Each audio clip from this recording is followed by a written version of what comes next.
Salam sejahtera, saudara yang kekasih. Kembali kita bertemu di dalam dimensi iman Kristiani. Belajar menggali, berani untuk mengetahui kebenaran, dan menyuarakan harus selalu menjadi semangat besar kita dalam melayani Tuhan, Kepala Gereja. Saudaraku, apa itu roh?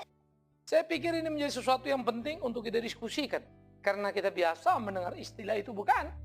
Roh dusta, misalnya ya, roh penakut, yang mesti ditengking, dikeluarkan, dan seterusnya. Sebetulnya apa bedanya roh itu dengan roh setan? Ini selalu menjadi banyak pertanyaan, saudara. Apakah itu adalah pendusta? Itu roh dusta maksudnya sifat dusta atau apa ini? Nah, ini yang perlu untuk kita pikirkan bersama. Bagaimana tepatnya untuk memahami sehingga kita tidak salah dalam pemakaiannya. Namun sebelum lanjut, saudaraku, kita lebih dulu berdoa. Bapa di dalam surga, kami bersyukur, kami berterima kasih kepadamu untuk waktu boleh terus belajar kebenaran firman-Mu. Berkati kami, sertai kami dalam belas kasih-Mu, supaya kami boleh mendapat pencerahan, bertumbuh dalam kebenaran, boleh mengerti firman Tuhan. Demi Yesus Kristus, Tuhan dan Juru Selamat kami yang hidup, kami berdoa bersyukur mohon pimpinan Tuhan sepanjang perenungan firman. Terpujilah Tuhan, kekal selama-lamanya. Amin. Saudaraku yang kekasih, bagaimana memahami tentang roh ini menjadi penting untuk kita pikirkan bersama-sama. Maka di dalam beberapa bacaan nanti kita akan perhatikan apa kata Alkitab tentang hal ini. Kolose pasal 2. Kolose pasal 2 ayat 8 sampai 11 demikian dikatakan. Hati-hatilah supaya jangan ada yang menawan kamu dengan filsafatnya yang kosong dan palsu, menurut ajaran turun-temurun dan roh-roh dunia, tetapi tidak menurut Kristus. Sebab dalam Dialah berdiam secara jasmania seluruh kepenuhan kealahan, dan kamu telah dipenuhi di dalam Dia. Dialah kepala semua pemerintah dan penguasa. Dalam Dia kamu telah disunat bukan dengan sunat yang dilakukan oleh manusia, tetapi dengan sunat Kristus yang terdiri dari penanggalan akan tubuh yang berdosa. Kemudian kita berpindah, saudaraku, kepada 1 Raja-Raja pasal 22. 1 Raja-Raja pasal 22. 1 Raja-Raja 22 ayat 21, ya. Dikatakan begini. 1 Raja-Raja pasal 22 ayat 21, kemudian tampillah suatu roh lalu berdiri di hadapan Tuhan, dia berkata, aku ini akan membujuknya. Tuhan bertanya kepadanya, dengan apa? Baru kemudian 22, jawabnya, aku akan keluar dan menjadi roh dusta dalam mulut semua nabinya. Ia berfirman, biarlah engkau membujuknya, dan engkau akan berhasil pula. Keluarlah dan perbuatlah demikian. Satu lagi dalam Daniel pasal yang kelima, saudara. Daniel pasal 5 ayat 11 dan 12. Sebab dalam kerajaan Tuanku ada seorang yang penuh dengan roh para dewa yang kudus. Dalam zaman ayat Tuanku ada terdapat pula orang itu keterahan, akal, budi, dan hikmat yang seperti hikmat para dewa. Ia telah diangkat oleh Raja Nebukadnezar ayat Tuanku menjadi kepala orang-orang berilmu, para ahli jampi, para kasdim, dan para ahli nujum. Karena pada orang itu terdapat roh yang luar biasa, dan pengetahuan, dan akal budi, sehingga dapat menerangkan mimpi, menyingkapkan hal-hal yang tersembunyi, dan menguraikan kekusutan. Ia itu pada Daniel yang dinamai Belshazzar oleh raja. Baiklah, sekarang Daniel dipanggil dan ia akan memberitahukan maknanya. Saudara, 3 bagian ini mengajak kita untuk melihat bagaimana kita memahami pemakaian roh di dalam Alkitab. Yang pertama, ketika Kolose berkata hati-hatilah supaya jangan ada yang menawan kamu dengan filsafatnya yang kosong dan palsu, menurut ajaran turun-temurun dan roh-roh dunia, tetapi tidak menurut Kristus. Apa yang dimaksud dengan roh-roh dunia? Saya pikir harus dibedakan dulu, saudara. Pengertian roh pertama adalah roh. Allah, Allah yang roh adanya. Itu satu dulu, pribadi. Yang kemudian kedua adalah roh, ya roh setan, iblis, pribadi. Dan yang ketiga, pemakaian istilah roh mengacu kepada kebiasaan, sifat, nilai yang ada pada manusia. Roh manusia berdosa, artinya keinginan kehidupan orang manusia berdosa. Roh manusia yang sudah ditebus, artinya keinginan manusia yang sudah ditebus, yang sesuai dengan kehendak Tuhan. Nah, itu kerjanya Roh Kudus. Tapi kalau roh manusia, roh duniawi, itu kerjanya setan mempengaruhi dia. Nah, nilai-nilai Allah dan nilai-nilai dari setan itu berlaku dalam dunia ini, bukan? Nah, yang disebut roh-roh dunia adalah nilai-nilai yang di setan ajarkan. Hal-hal yang tidak benar, yang kacau, pembunuhan, penipuan, pencurian.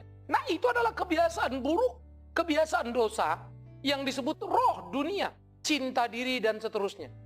Nah, jadi pemakaian istilah ini penting setengah mati. Artinya begini.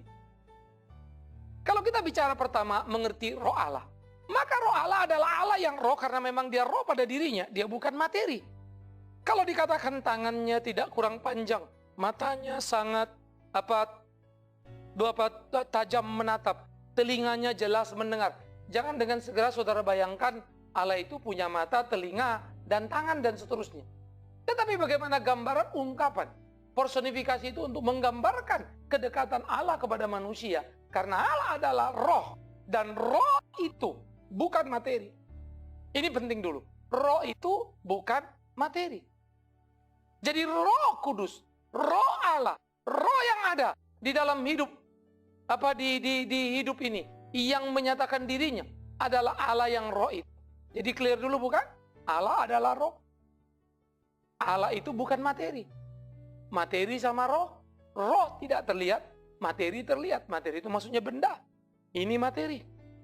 Buku ini materi. Saya juga materi, terlihat. Tapi di dalam saya ada yang tidak terlihat, roh, yaitu roh Allah yang bekerja. Di dalam orang lain ada yang tidak terlihat, yaitu roh setan yang bekerja misalnya. Oke? Nah, sekarang kita pindah roh setan. Bagaimana dengan roh setan? Sama. Setan diciptakan, yaitu malaikat yang memberontak dalam wujud roh, bukan materi. Sehingga setan itu tidak berbaju, tidak bertubuh. Tapi setan bisa memakai fenomena tubuh. Seperti orang meninggal, datang lagi misalnya ya. Semua itu bisa dipakai setan dengan kuasanya. Dan itu bisa ditunjukkan setan kepada orang yang tidak percaya Tuhan. Atau orang yang menjadi pengikut setan. Atau orang yang kemudian percaya kepada setan itu sendiri. Ini harus dibedakan. Ini pengertian dalam kekristenan. Nah, jadi roh yang ada pada kita ya adalah roh Allah. Kalau memang kita percaya. Tapi kalau tidak, yang ada pada manusia adalah roh setan. Jadi hanya dua. Allah, setan. Setan ini ciptaan Allah. Dia roh, makhluk roh. Allah itu memang roh adanya. Nah, manusia diciptakan sebagai makhluk materi. Nilai apa yang ada pada manusia? Dunia adalah tempat di mana manusia tinggal. Nilai apa yang ada pada dunia? Nah, oleh karena itu, kalau kita bilang roh dusta, roh takut, lalu kita menunjuk satu personal, ini bisa jadi rancu, saudara. Karena roh adalah roh. Dia bisa memberi rasa takut. Dia bisa membuat satu dusta. Roh adalah roh yang jahat, yang menyelewengkan manusia dengan segala cara. Jadi nggak ada itu yang satu ini roh dusta, spesialisasinya cuma dusta. Wah, bikin takut nggak bisa. Lalu mundur lagi, masuk roh takut. Bukan. Namanya setan bisa bikin apa saja. Ingin menjatuhkan manusia yang tidak percaya pada Tuhan tentunya. Nah, jadi ini yang menjadi sangat perlu kita perhatikan. Oleh karena itu, ketika di dalam apa yang dikatakan Kolose, roh-roh dunia, yaitu nilai-nilai yang sudah berlaku, yang berbasiskan kepada ketetapan setan dan bukan Tuhan. Harusnya ketetapan Tuhanlah yang ditumbuh kembangkan. Harusnya ketetapan Tuhanlah yang kita pegang. Tetapi kemudian dunia ini diwarnai dengan ketidakbenaran. Duniawi. Padahal kita tinggal di dalam dunia. Kalau dibilang duniawi tentu bukan bumi yang bulat itu. Tidak sedang bicara itu Alkitab. Dia bicara sifat pada dunia yang sudah berdosa. Nah, itu disebut duniawi. roh-roh dunia. Yang duniawi, yaitu kelakuan yang sangat egosentris tadi. Berpusat kepada diri. Mau menang sendiri. Dia bisa bentuk yang ekstrim. Katakanlah memukul. Katakanlah pembunuh. Tetapi juga dia bisa kepada bentuk yang halus. Senyum tapi berdusta. Senyum tapi memfitnah. Bisa bukan? Nah, ini yang mesti kita perhatikan. Ini yang mesti kita lihat. Nah, jadi saudara-saudaraku yang dikasihi oleh Tuhan Yesus Kristus, camkanlah itu, pikirkanlah itu. Bagaimana seharusnya kita memainkan peran kita dalam kehidupan keimanan kita. Renungkanlah itu. Bagaimana seharusnya kita menjalani hari-hari kita. Sehingga dengan demikian kita bisa hidup seperti apa yang Tuhan kehendaki. Bagaimana manusia dengan filsafatnya yang kosong itu, menurut ajaran turun-temurun roh-roh dunia. Jadi jangan bayangkan roh yang mengajari sehingga lahirlah filsafat yang kacau itu. Bukan. Itu hasil produk pikiran manusia yang dipengaruhi oleh nilai-nilai tadi. Sehingga waktu dia keluar menjadi sebuah pikiran, sebuah buku, sebuah ide. Itu yang disebut oleh Paulus roh-roh dunia itu. Kalau dibilang filsafat kosong tentu harus Anda hati-hati. Filsafat Kristen juga ada. Bagaimana cara berpikir, karena filsafat tidak salah pada dirinya. Tergantung si filsufnya merumuskan apa. Ada filsafat yang ateis, ada filsafat yang teistik. Jadi orang Kristen mesti cerdas dong. Jangan main stempel begitu saja, salahkan semuanya. Itu menimbulkan ketegangan antara kekristenan dengan sains, antara kekristenan dengan filsafat. Yang sebetulnya tidak perlu. Kalau kita mau berdebat nilai, mari kita berdebat nilai.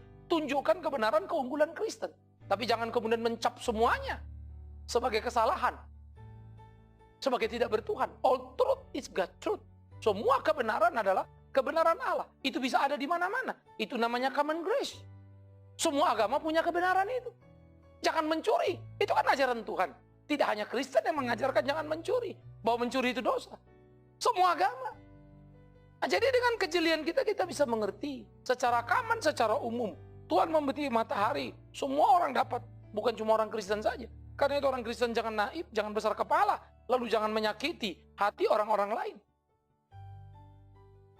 Menyakiti hati agama lain. Itu tidak bisa. Alkitab tidak mengajar begitu. Tapi kalau memang kau yakin dengan kebenaranmu, suarakan. Supaya orang belajar dari situ. Nah, jadi di dalam bagian seperti ini, saudaraku yang kekasih, camkan dan perhatikanlah. Bagaimana kemudian roh-roh dunia itu menjelajah.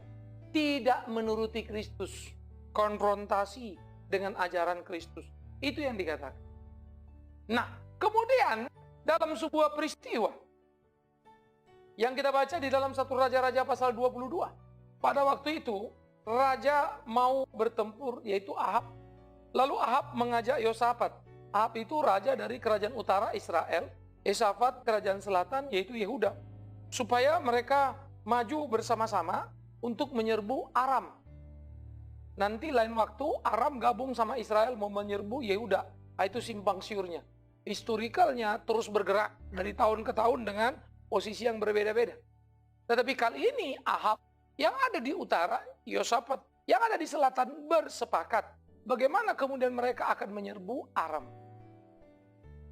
Ada waktu perang antara utara dan selatan, sekalipun memang lebih banyak damainya daripada perangnya. Nah, sekarang mereka bergabung untuk menyerbu ke Aram. Nah, kemudian Yosafat bertanya, apakah harus kita lakukan? Ahab bilang iya. Lalu Ahab memanggil para nabi-nabinya, Zedekia dan kawan-kawannya. Nah, nabi-nabinya Raja Ahab ini lalu bernubuat, ini nabi loh. Lalu mereka bernubuat. Apa yang mereka nubuatkan? Supaya Ahab pergi, maju, berperang, bertempur.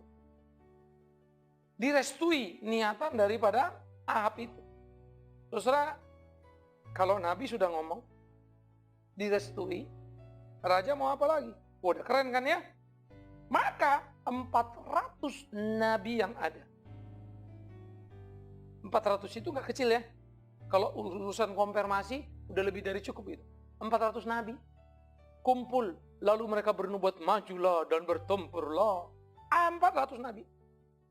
Cukup untuk saling konfirmasi. Tetapi kemudian Yosafat tanya, apa nggak ada nabi lain lagi? Please, Saya mau dong. Bilang udahlah. Ada juga nabi satu lagi. Pasti Yosafat sudah dengar nabi.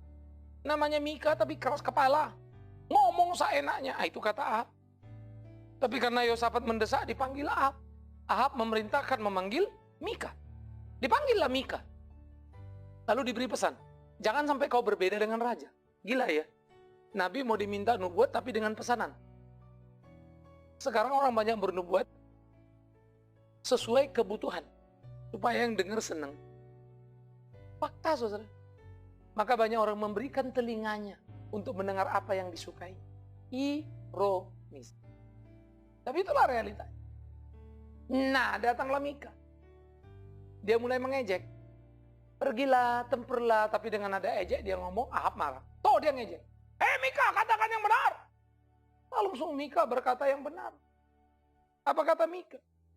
Oleh karena itulah, kemudian Mika mengatakan bahwa supaya jangan dia pergi berkelahi, ya, engkau akan kalah, kan gitu.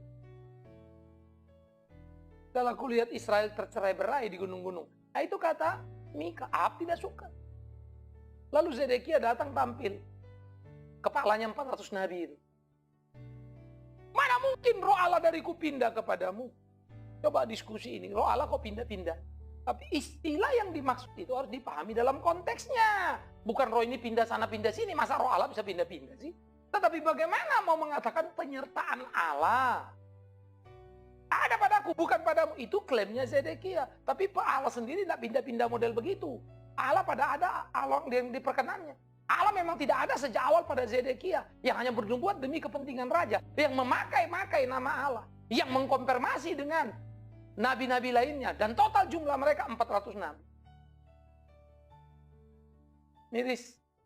Ironis. Nah, peristiwa ini mesti dibaca lengkap. Kemudian, apa yang dikatakan? Maka Mika bilang seperti ini. Bagaimana kemudian aku melihat, kata si Mika, di surga sana. Lalu apa yang terjadi? Tuhan melihat dan duduk di atas tahtanya. Lalu berkata, apa yang harus kita lakukan terhadap Ahab ini? Ya, siapa yang akan membujuk Ahab untuk maju berperang supaya dia tewas di Ramot Gilead?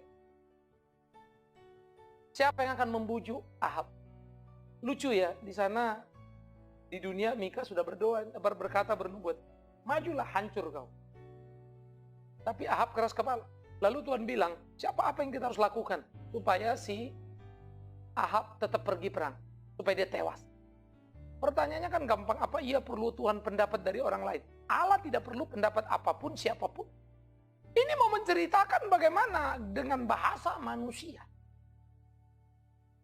Ketika manusia itu keras kepala. Maka dikatakan ada roh yang datang. Lalu menghadap kepada Allah dan berkata, Tuhan, aku akan membujuknya. Bagaimana caranya, kata Tuhan? Apa iya juga ada roh yang mau ngomong lalu Tuhan gak tahu caranya? Tentu tidak. Ini bahasa figuratif. Hati-hati. Jangan dijadikan kebenaran, itu yang gawat. Dan berikutnya. Lalu dikatakan apa? Aku akan keluar sebagai roh dusta. Dan aku akan berbicara kepada mulut semua nabinya. Nabinya siapa? Nabinya Ahab. Roh dusta akan bicara. Jadi roh dusta bisa bicara di mulut nabi? Bisa, ini Alkitab. Maka waktu Mika berkata, itu yang kulihat. Lalu Tuhan bilang kepada roh dusta itu, pergilah dan sukseslah. Masa iya ada roh dusta di surga? Masa iya Allah kerjasama dengan roh dusta? Ya kan enggak lah.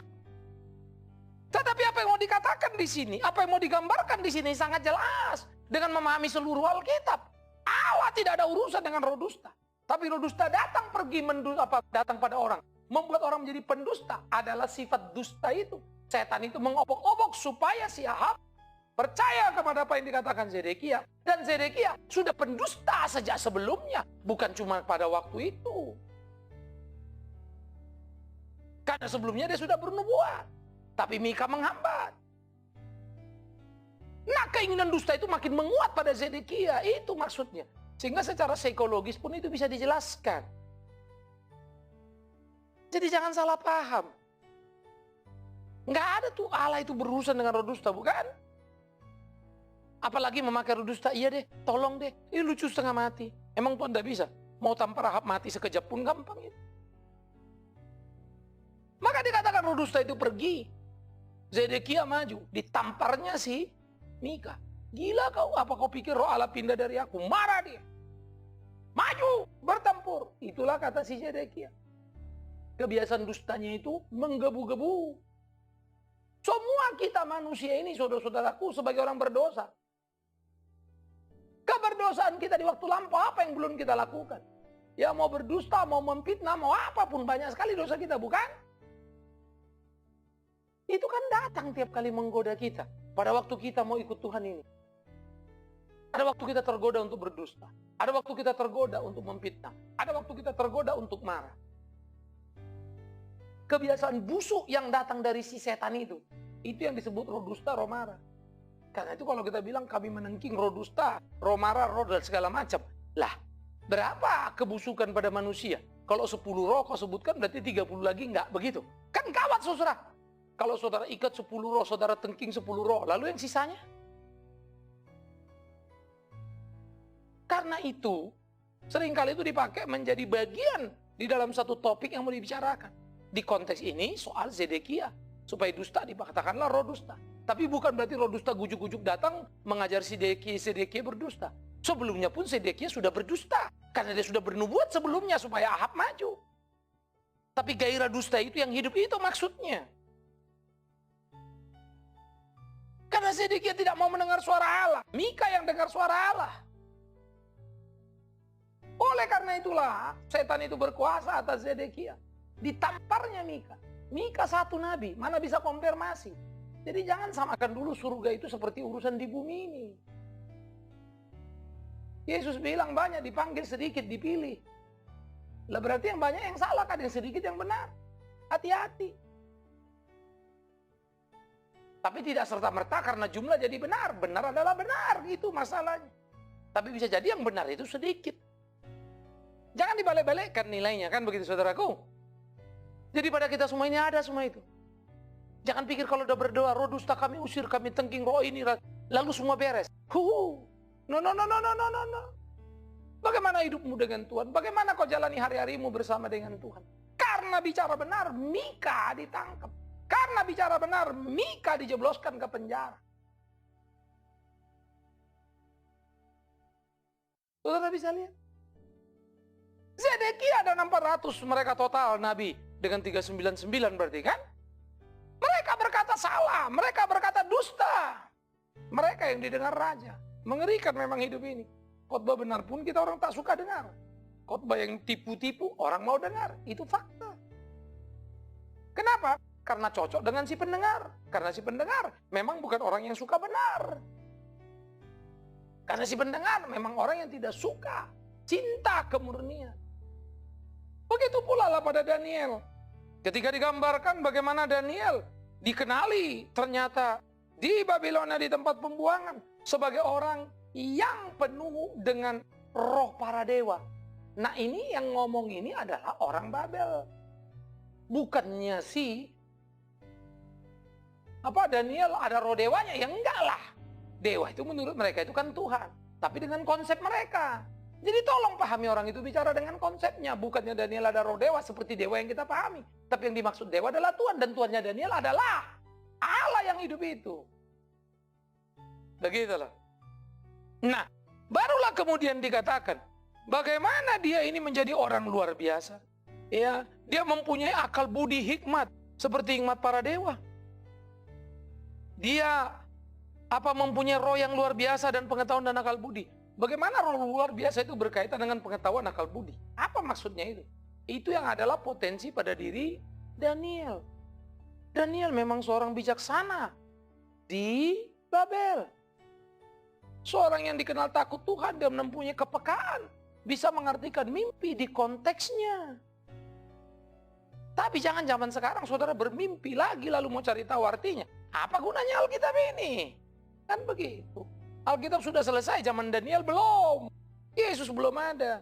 Makanya ditutup di Wahyu itu, jangan ditambah, jangan dikurangi lagi. Ya kembalilah ke Alkitab itu. Nah karena itu Daniel, yang disebut roh para dewa itu ternyata karena berhikmat loh. Karena pintar loh. Pintar kan bicara IQ toh. Hikmat kan bicara pengalaman. Orang dunia juga punya hikmat dunia loh. Cuma hikmat dunia tidak berorientasi kepada Allah yang hidup. Tidak center point-nya ke sana. Tapi hikmat ilahi itu center point-nya kepada Allah yang hidup. Itu bedanya. Tapi kapasitas hikmatnya ada, sama. Nah maka Daniel disebut punya roh itu. Apa itu? Penyertaan Tuhan itu yang mau dimaksudkan ada pada dia. Oleh karena itulah kita yang sudah hidup di PEB ribuan tahun kemudian. Masa sih kita nggak bisa ngeliat konteks, memahaminya dengan penuh, memahaminya dengan utuh. Apa sih maksudnya ini? Kalau dibaca Alkitab baik-baik. Jangan kita terjebak kepada dunia roh, kita bilang kan. Ini alam roh misalnya kita bermain-main. Akibatnya kita nggak ngerti, Alkitab tidak pernah bicara, tapi kita terlalu ngawur akhirnya. Karena terkontaminasi, terjadi percampuran dengan pemahaman perdukunan. Akhirnya jadilah apa yang disebut tipu muslihat iblis itu. Tertipulah orang Kristen karena berpikir dia tahu dia pintar, padahal dia terjebak pada satu dunia yang dibangunnya sendiri. Di mana kebenaran bukan di sini. Ini penting hati-hati. Nah jadi kalau kita memahami tentang roh, sangat simpel bukan? Hanya ada dua, roh. Satu roh itu artinya dua hakikat itu yang ada. Allah yang hidup, sang pencipta. Yang adanya sejak kekal, yang ada karena dia ada.